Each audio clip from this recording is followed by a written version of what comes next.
My dear brothers and sisters in Islam, as we get started today, I want to wish everyone a very happy murder year. Very different from what you may expect and what we've been hearing over the last couple of days. That's right, I said a very happy murder year. And before I get into that, so you don't think I've lost my marbles up here, I want to explain a little bit. When I joined the community in 2011, right here in Cherry Hill, I realized very quickly that Cherry Hill, or South Jersey in general, identifies more with Philadelphia than with its own state. We here are an extension of Philadelphia, almost like the suburbs of Philly, and we root for the Eagles.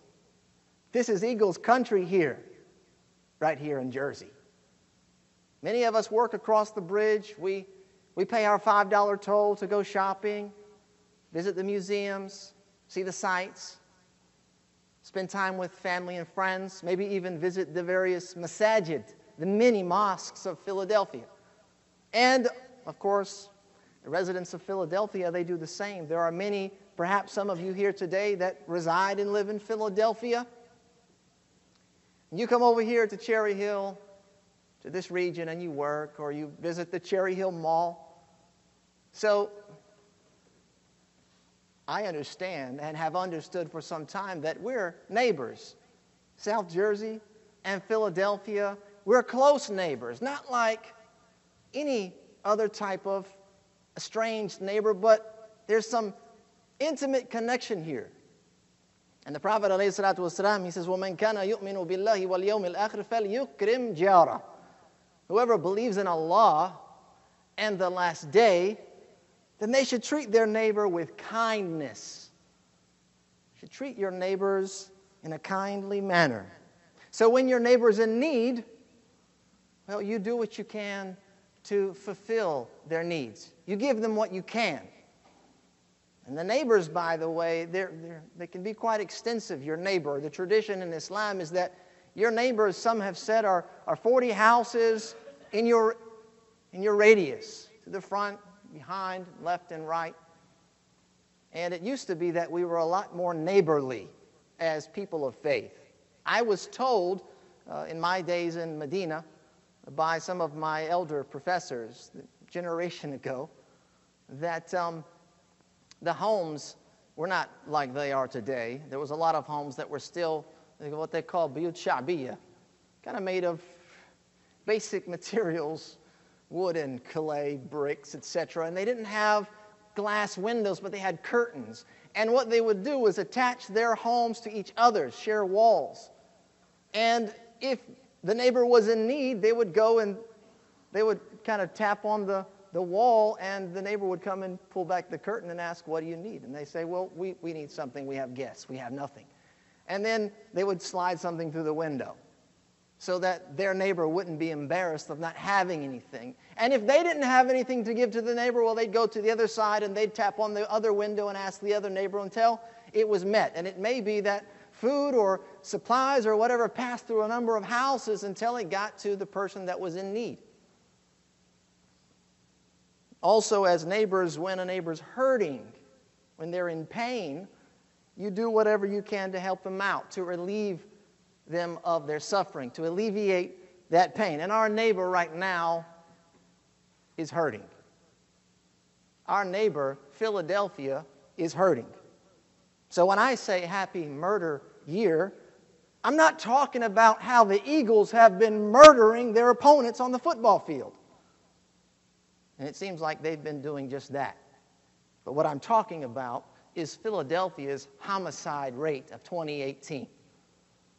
At the end of 2017, this was last year, a year ago, Philadelphia Police Department recorded 315 homicides.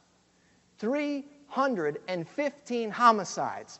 You will have to wait another 10 minutes to see what 315 people looks like, because this is not it. By the time we get to full capacity for today, you will know what 315 or so people looks like. That means this entire place was killed in 2017. 315. That was the beginning of 2018 for Philadelphia. The beginning of 2019, that number went up to 351. 351 homicides. That's murder. Somebody's life was lost. Not due to natural causes, but someone took it. And I'm sorry to say it, but the next time you watch an Eagles game, or you pay that $5 to go across the bridge, you should be concerned. As a person of faith, as a Muslim, you should be concerned. And maybe not for your own personal safety, but you should be concerned because our tradition as Muslims, our faith, Islam, views human life as something sacred. Human life is something sacred. It's not worthless, that can be taken for petty issues.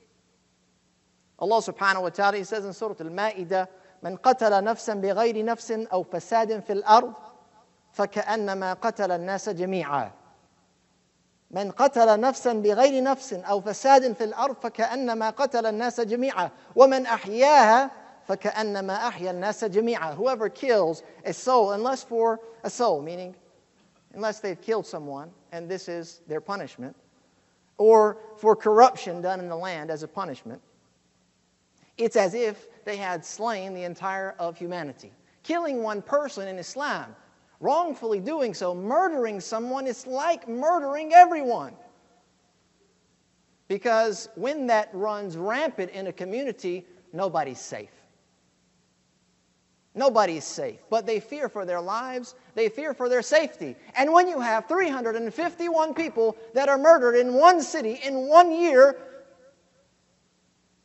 I can almost assure you that that's on the minds of most of our neighbors. Not are they going to make it home for the game in time, but are they going to make it home? And whoever saves a life, it's as if they have saved the entire of humanity. That shows you the value of life, how we should value life.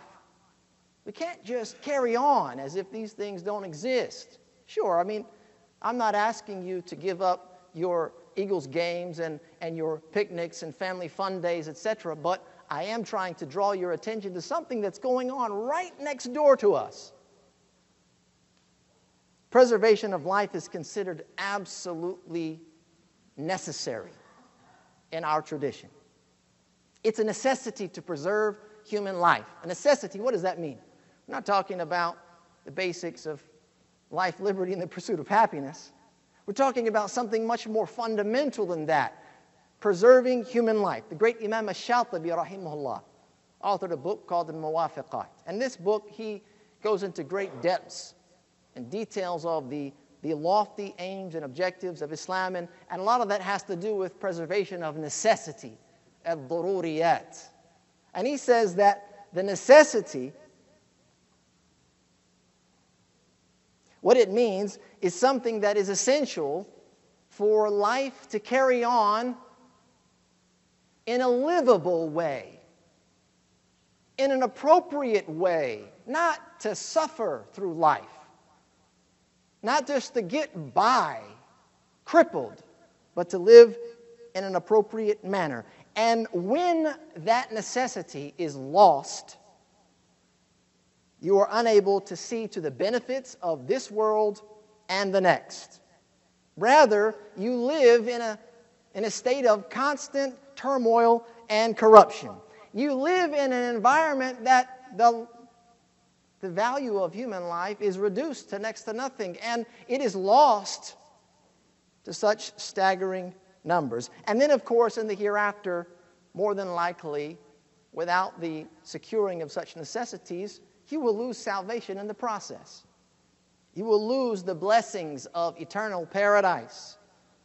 And you will be the victim of not only loss in this world, but eternal loss in the hereafter.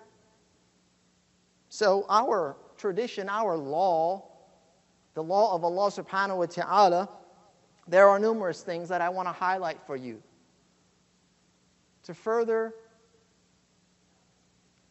exemplify the Islamic law and its value of human life. There are numerous ways that our tradition preserves the sanctity of human life, and the first of those is that murder and suicide are considered immoral. They're haram.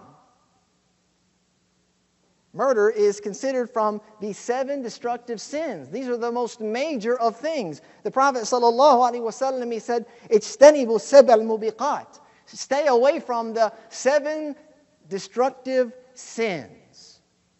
The companions, they asked, what are they? And the first of those he mentions, ash-shirku billah. The second, as-sihru. This is associating partners with Allah. And then sorcery. The third one is qatlu an-nafs allati harrama Allahu illa bil-haq. And that's murder. To take the life of someone else without right. A sanctified life, murder. This is from the major destructive sins. It destroys society, destroys faith. The second is that it closes all avenues that could result in taking a life, such as cursing others and fighting. And this is a lot of what happens across the bridge, where things escalate to the point that someone is unable to walk away with their life. The Prophet ﷺ, he said, "Sibabul Muslim fusuq, wa qitaluhu kufr." That cursing at, verbally abusing a Muslim is terrible sin. It's open rebellion. And fighting them is disbelief. Because these are the introductory steps. This is the segue to taking someone's life. To retaliate. And this is what the police department is talking about now, that in Philadelphia they have a culture of retaliatory violence, where one thing gets kicked off and it just degrades until somebody is killed. The Prophet ﷺ, he put a stop to that before it even gets started. You don't go around attacking, verbally attacking, offending people, cursing at people. You never know what the response may be. It's not like the good old days where you just have it out in the parking lot, shake hands, and walk away anymore.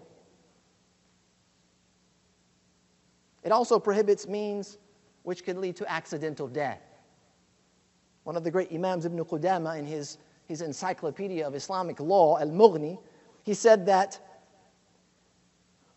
the person that is indirectly involved in loss of life has to guarantee that loss. And he points out a number of things. Just like the person that's directly involved, they had a direct hand in taking the life of another. And he says, for example, by digging a well in the roadway, by digging a huge hole in the roadway, that's not for the benefit of the community. Or they dig a hole on someone else's property without their permission. They put something in that hole like sharp rocks or steel barbs or something of that nature, spikes or sticks that someone would fall in there, or they fill it with water and someone falls in there and dies or drowns, then they're the guarantor. They're held accountable to a degree for that. That's how sacred life is. You have to avoid even the indirect possibilities, the irresponsibilities of mankind should be avoided. The third is the prescription of legal punishments for criminal offense, in particular murder. Allah subhanahu wa ta'ala, He says, وَلَكُمْ فِي الْقِصَاصِ حَيَاتٌ يَا أُولِي الْأَلْبَابِ لَعَلَّكُمْ تَتَّقُونَ.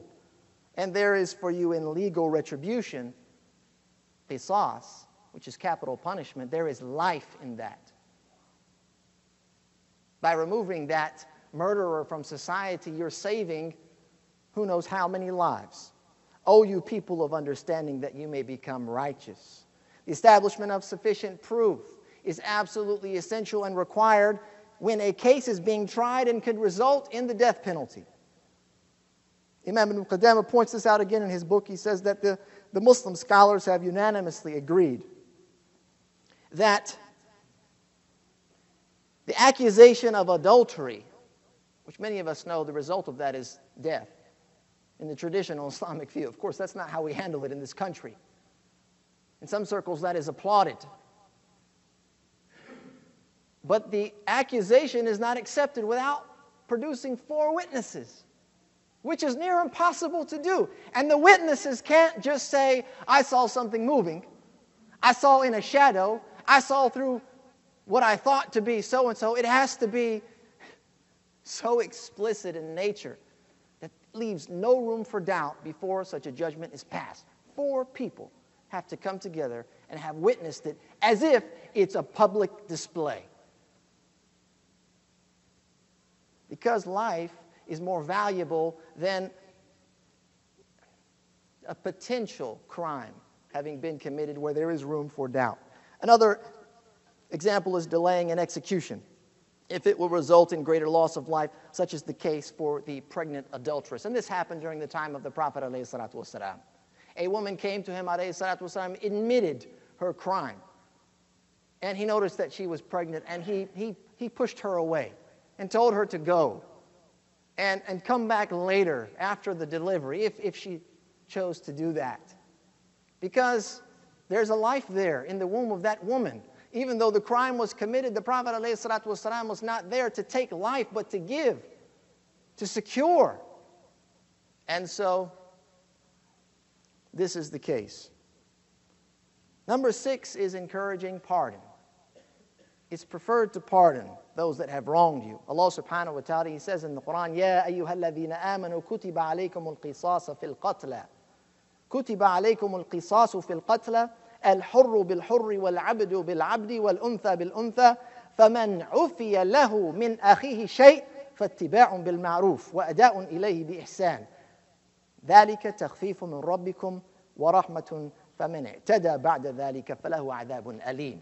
He says, "O you have believed, prescribed for you is legal retribution for those murdered, the free for the free, the enslaved for the enslaved, the female for the female, but whoever overlooks from his brother anything, if they pardon them, then there should be suitable follow-up and payment to him with good conduct. This is an alleviation from your Lord and a mercy, but whoever transgresses after that will have a painful punishment." Surah Al-Baqarah. Lastly, number 7, I leave you with this, and this is a concession. There are concessions that are made to save life. Some things we would never consider doing under normal circumstances, but necessity knows no law. الضرورات تبيح المحظورات. Necessity knows no law. And so when you are faced with a situation in which it means committing the haram and saving your life, well, you're prescribed to save your life. Allah subhanahu wa ta'ala says, إِنَّمَا حَرَّمَ عَلَيْكُمُ الْمَيْتَةَ وَالدَّمَ وَلَحْمَ الْخِنْزِيرِ وَمَا أُهِلَّ لِغَيْرِ اللَّهِ بِهِ فَمَنِ اضْطُرَّ غَيْرَ بَاغٍ وَلَا عَادٍ فَإِنَّ اللَّهَ غَفُورٌ رَحِيمٌ. He has only forbidden to you dead animals, blood, the flesh of the pig, and that which has been dedicated to other than Allah. Meaning they were slaughtered without the basmalah. They were slaughtered for some other purpose. But whoever is forced by necessity, that may be all you have, neither desiring it nor transgressing its limits, as long as you do not overindulge, then indeed Allah is forgiving and merciful. 7 very, very powerful examples of how valuable human life is in our tradition. And if we understand those examples, these are from the fundamentals of our faith, then we too will share that same value for human life, whether it's our own or whether it's our neighbors here or across the bridge. أقول قولي هذا وأستغفر الله لي ولكم ولسائر المسلمين من كل ذنب فاستغفروه إنه هو الغفور الرحيم.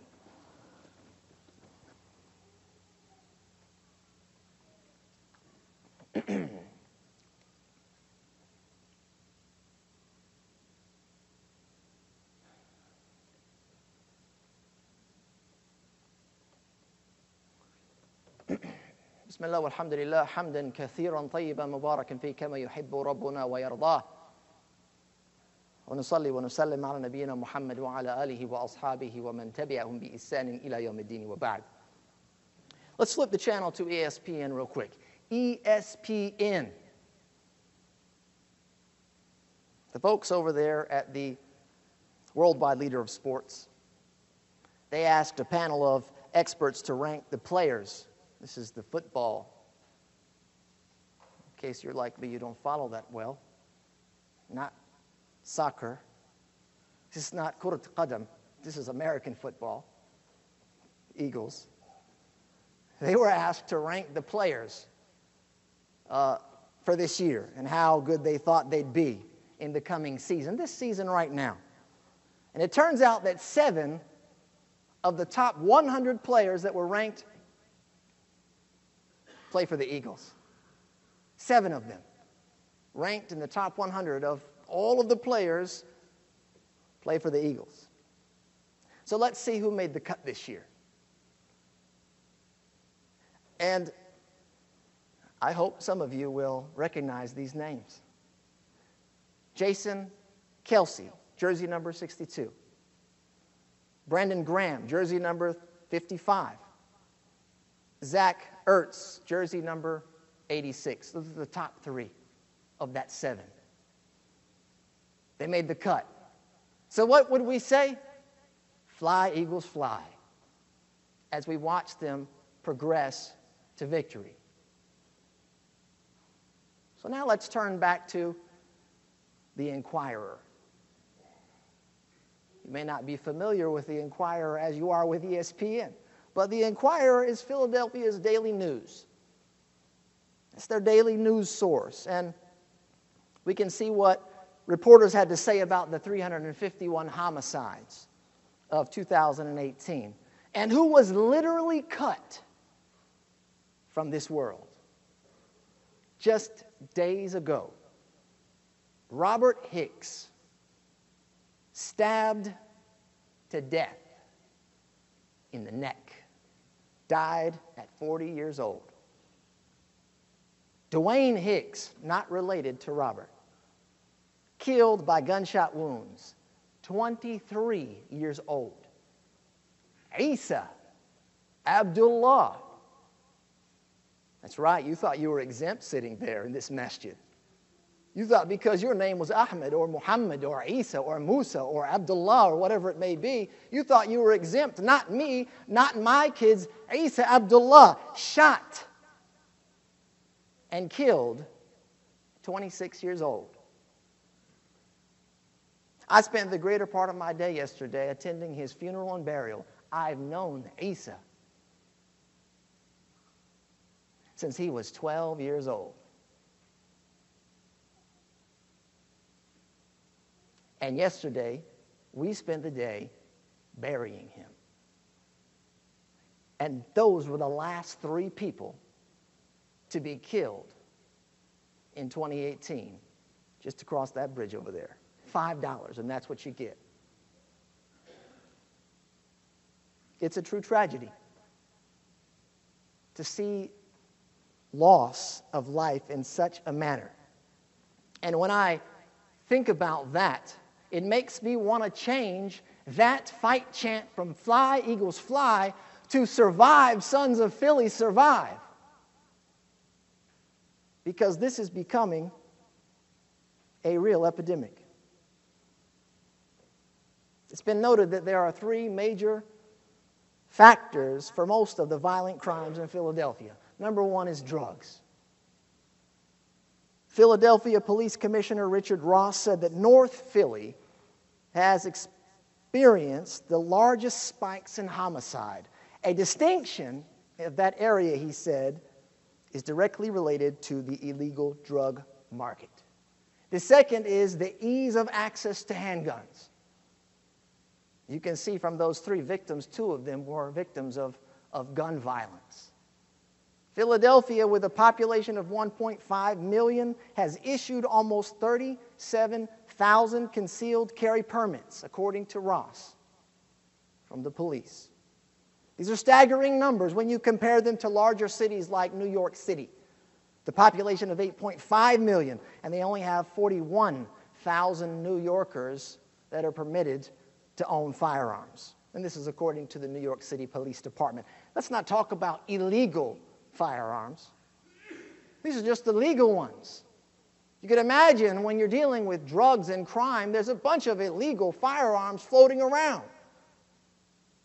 And the easier it is to get legal firearms, you can imagine it's just as easy to get them illegally. The last and perhaps the most impactful factor to these statistics is poverty. A major factor in Philadelphia having such a high homicide number is the high poverty rate. According to a Pew Charitable Trust report, poverty is one of Philadelphia's most enduring problems. The report, released in November, stated at 25.7%, the poverty rate is the highest among the nation's 10 largest cities. There's about 400,000 residents, including roughly 37% of the city's children under the age of 18 that live below the federal poverty line. The federal poverty line is $19,337 for a family with 2 children. 37% of those in poverty fall below that. Or I should say, fall into what they consider deep poverty, and that is 50% below that poverty line. And the reason I bring this to your attention today, as we begin the new year, as opposed to saying Happy New Year, is not simply to raise awareness, but, and as important as awareness is, you may not be familiar with that, because I was not familiar with that number a week ago. I was unaware of 350 homicides a week ago. Well, a week ago it was more like 349. I still didn't know that number. Even though I go to Philadelphia on a regular basis. I'm over there at least twice a month or so. Probably much like you here. You go in and out of the city all the time. But I bring this to your attention because action is needed to solve the problem. First is awareness, and then there's action. And you may be thinking right here, well, drugs, guns, poverty, these are all problems for the government to handle. They should be putting together programs. They should increase the penalty for drug-related crimes. They should tighten up on gun control, depending on where you stand with that. They should increase the size and budget of their police force or even ramp up their welfare system to alleviate poverty. And while that may appear to be helpful on the outside, only addressing the physical needs of this problem will continue to fail the city, as it has done for the past decade. 2018 was not the highest number of homicides. That was more like 2007, when the homicide number was 390. So we're looking at over 10 years of this same old thing, because the way it's being addressed is in the same old way.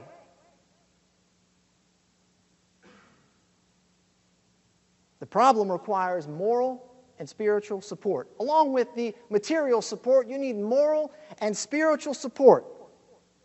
It doesn't just need welfare reformation, but it needs transformation of personal values. Government is just not poised to take on that task. Our government does not deal with morals. They don't deal with your spiritual self, purity of heart. They can give you some money, they can tighten up their laws, they can increase their prison sentences, but they're not going to transform you. And you know what? In Islam, we have that too. We have the deterrence. We have punishments for crimes. We have the death penalty. We have all of that in our system, but it was never meant to be primary. That's secondary. Primary, to address the human condition, is transformation. It's reformation. It's a change of heart. That's always been the central focus of our teachings, of our faith. Is that you want to live a pure life, you have to have a pure heart. And this is the role that we play in addressing these very real problems. Problems that actually plague the community. Not problems are the kebabs hot enough? Or are there enough? But real problems that plague our communities. You're not exempt. I just gave you an example. وَالْعِيَاذُ بِاللَّهِ. From one of our very own here, could be the next on that list. There's a book called Serving Those in Need. I'm going to share this with you. It's a handbook on managing faith-based human service organizations, written by Edward Queen. And he says, essentially, that religious organizations not only address the material needs of the poor, weak, and suffering, but also address their spiritual needs. Faith provides stability and a system of values that people need when transitioning from dependency and irresponsibility to responsible community members. It's absolutely essential. It's a part of who we are as humans, faith. Religion is a part of our core programming as human beings, as creatures of Allah. And when we deny that and remove that, and we just feed the physical, well, we're just prolonging the problem. And so today I'm calling on the many congregations of Philadelphia, especially the Muslim community, to take up this challenge. Muslims a generation ago, American Muslims a generation ago, community meant something very different than what it means today. We have a very positive track record of cleaning up our own neighborhoods, making our own neighborhoods safe, ridding it of crime, ridding it of drugs, ridding it of prostitution. Some of those communities are still around. Their legacy is still visible. We need to reclaim that. We need to revive that spirit of community transformation and not sit around waiting for someone else, some other entity, some other organization to handle it for us. But we need to be a part of the solution because, as you can see, we are sometimes a part of the problem. We contribute to that number as Muslims. That 351, there's Muslim names on that thing. Muslims involved with that stuff. Yeah, our sons are out there too. And I am personally ready to do whatever I can in my capacity, and I'm very hopeful that this congregation here at GCLEA would also share the same sentiment. And if anyone here today has experience with this or would like to share an idea on how we can get involved to better the situation across the bridge and contribute to the preservation of life as our tradition asks of us, then I certainly would love to hear from you today or as soon as possible. Jazakallah khair. We ask that Allah subhanahu wa ta'ala guide our hearts to that which He loves and is pleased with, that He cure our ill and give strength to those of us that are weak, that He keep us safe in these trying times, and then He bless us in the days to come. Wa sallallahu wa sallam ala nabiyyina Muhammad wa akhiru da'wana alhamdulillahi rabbil alamin.